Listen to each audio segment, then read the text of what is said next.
தோலை உரிக்கிறப்ப உங்களுக்கு கையோட தோல் வரும். அப்படி ஆயிடுச்சுன்னா உங்களுக்கு நல்லா வெந்துருச்சுன்னு அர்த்தம். இதை ஒரு பாத்திரத்தில் எடுத்து போட்டுக்குங்க.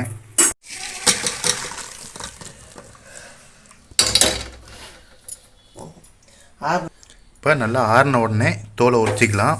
இப்போ ஃப்ரெண்ட்ஸ், சேமக்கிழங்கு வந்து வேக வச்சு இப்போ நம்ம தோல்லாம் டோட்டலாக உரிச்சாச்சு. அடுத்தது வந்து இதுக்கு தேவையான பொருட்கள் என்ன அப்படின்னு பார்த்தீங்கன்னா, ஒரு கட்டி பூண்டு எடுத்து வச்சுக்கங்க, ஒரே ஒரு தக்காளி எடுத்து பொடி பொடியாக கட் பண்ணிக்கங்க, ஒரு பெல்லாரி வெங்காயம் எடுத்து பொடி பொடியாக கட் பண்ணிக்கங்க, ஒரு கருவேப்பிலை கொத்து எடுத்துங்க. அடுத்து சோம்பு ஒரு ஸ்பூன் எடுத்து நுணுக்கி வச்சுக்கங்க, மிளகு ஒரு ஸ்பூன் எடுத்து நுணுக்கி வச்சுக்கங்க. இப்போ அடுப்பு ஆன் பண்ணிக்கலாம். 1.5 கரண்டி கடலெண்ணெய் ஊற்றிக்கங்க. கடுகு வந்து ஒரு 1/2 ஸ்பூன் முதல்ல போடுங்க. கடுகை தொடர்ந்து நம்ம அடுத்து சோம்பை போட்டுடலாம்.